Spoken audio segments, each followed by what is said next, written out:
Hey guys, and welcome back to another episode of this podcast. My name is Valerie, the marketer here at Antropee, and with me today is. Damien Adenuga, accountant. So it's interesting that a marketer and an accountant are sitting together. I feel like we are um, dynamic opposites of each other because I feel like you are designed to hinder my creativity and progress, and I'm sure that you feel otherwise, sir. Yeah, it's otherwise because the mindset is you people think marketer thinks accountants are always hindering marketing, but it's not like that. Accountants are here to do their job. Accountant has to do with finance, has to do with funding. So that is majorly what we do But can to I make sure ask? the company is going well and okay. Well, can I ask at what point is you doing your job going to obstruct me from doing my job? I'd like to invite you into the world of marketing. Can I call you Mr. Damian? Sure. Mr. Damian, I'd like to invite you into the world of marketing. It's a colorful world. I know that with accounting, it can seem gray and bleak sometimes. Numbers and binaries. If I was looking at those things every day, I too would be a little strict. But with marketing, especially when trying to sell a brief for a campaign to a client, you try to make them dream as wide as possible. And I can understand the limitations of. Actually, I can't understand the limitations because we're a creative agency first and foremost. So it is my job to deliver creativity. And if my creativity is now hindered by, mind you, it's not like I'm closing a small budget, guys. I'm closing something feasible. So if I'm going to be closing a large budget of my marketing campaign, why should I have to start to defend the percentage for execution to you? The reason why you have to defend the percentage is because also have it in mind that while we are closing a large percentage, and have it in mind that it's not only will I say for the marketer alone, is for the goal of the business. There's always a percentage like expenses now. Let's say budget now. Let's say investment. There are a lot of things put in place whereby it's the accountant that really know. The accountant that won't open to you that okay, this is what all the money is being or all the fund is being going for or going to be used. What you need to know is okay, your own percentage of okay, your own certain fund that what you need to execute your I would like put budget or your this thing. So that's what I need to tell you. Other part, all 100% the fund is not going to go into the marketing or into executing of the project. You understand? So the company also have to make profit and also have to do some investment. And also there's a part of expenses there. There's a part of salary. All those are behind the scene that is not open to a marketer. You said quite a bit, Mr. Davian, and my most poignant takeaway from this is that you are secretive as an accountant, and we as marketers try to live our lives quite openly. Quite frankly, I want to touch on a point that you raised actually about having a certain percentage. That in turn frustrates me and how I communicate with my clients because in as much as I understand internal workings, I cannot carry this same knowledge. I cannot very well say I close a client like EcoBank and we have 100 million naira brief. I cannot say to EcoBank, great, I know you gave me 100 million, but I can only execute with 20 million. So actually, so do you understand that now I have to start coming up with ways to make you not seem like the bad guy? Because easily, in my heart of hearts, I want to be able to give your number. Yeah, I want to be able to give your number to clients and tell them, you call my accountant and you can tell him that.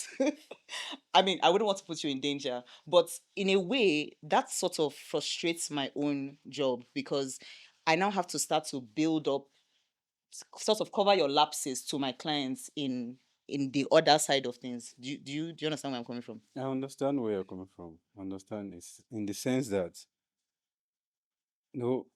this has to be do it internally. You have to protect ourselves internally. You don't have to like take ourselves out there. Have it in mind that we are working for an organization like Entropy now. We are working for Entropy. You understand? And we have to protect Entropy financially and other means. All means we have to protect Entropy.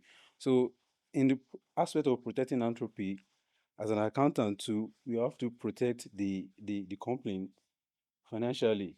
You know, for example, let's say we use let's say we get 100 million for a brief, and we use the whole 100 million on the project. So what do you have left as a company? Mind in mind, there are directors. Mind have it in mind that there are shareholders.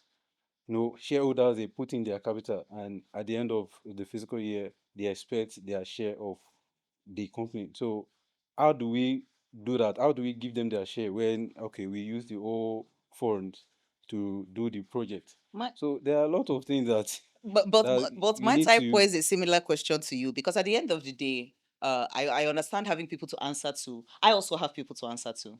So what happens when my client is so frustrated that they don't renew their contract?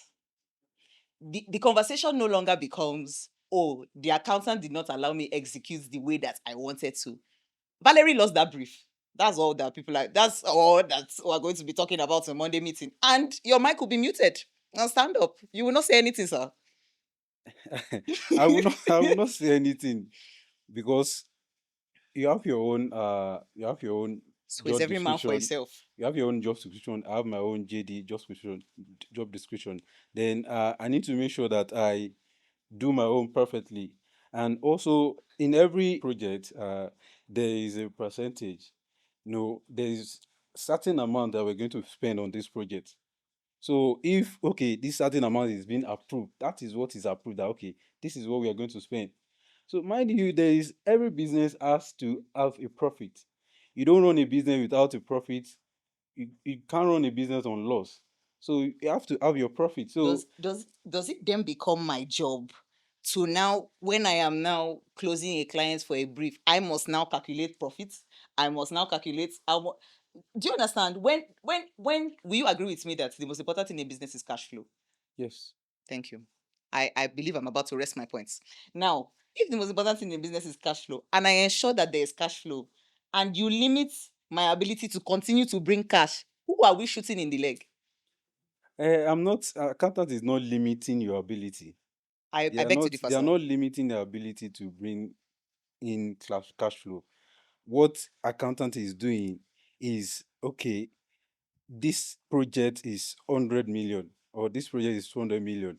Okay, this is, okay, certain amounts that we need to spend to execute this project. You understand?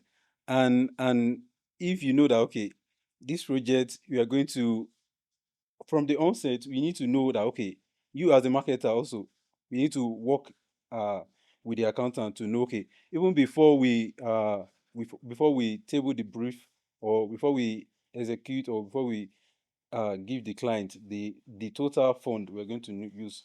So there's a point of where we need to know, okay, this is all what we need for the expenses. This is the certain amount for expenses to carry out the expenses, so that everything will be okay. So in a case whereby we now exceed that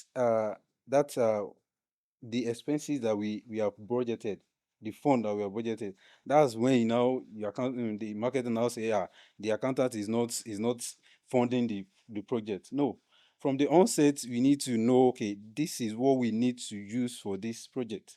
This is the fund. So if we now go, there's no way we can go above that fund. It's a budget.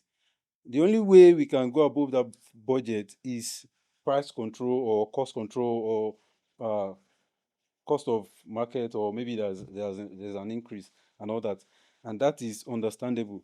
But not every time, every project, marketers want to, okay, let's use the whole money for this. I certainly disagree that we use the whole money, but I will say that we are two sides of the same coin. I think if that's anything I've heard from you is that we are an organization. I heavily disagree though. That's you don't frustrate me. I believe that the only time you contact me is payday and when you want to shout at me for exceeding the budget. But we can talk about that another time. Thank you so much for joining us on this episode. My stance still remains that accountants are there to frustrate marketers. While I can Not really. I cannot empathize with accountants. I believe that as a marketer, all I do is try to make sure that the business succeeds, and the success of our portfolio is the success of the business. And if at the end of the day I cannot execute the job that I have been mandated to do, for which I am paid to do, because of restrictions placed on me by accountants, then I believe that that's a conversation that they need to have with people up their ladder, because I am the lifeline. You can be sacked at any point. I'm the one who brings in the money. Thank you. Accountant does not frustrate marketers in the sense that there are certain jobs to do, there are certain roles to do in terms of investment. The company has to invest certain form for investment in terms of salary, in terms of expenses, in terms of project execution, operational expenses. So those are the funds, those are the projects or funds that we need to make sure everything. We need to make sure that the company is running as smooth. We should make sure the company is at profit, it's not as loss. At the end of every physical year, we need to make sure even the directors, the shareholder, we need to make sure there is salary to pay for for an employee. So I would say the accountant does not. Is the perspective is wrong. We don't frustrate marketers. Thank you Thank you guys so so much for much for watching joining this this episode. We'll episode. see you guys again next Another time. time. See you.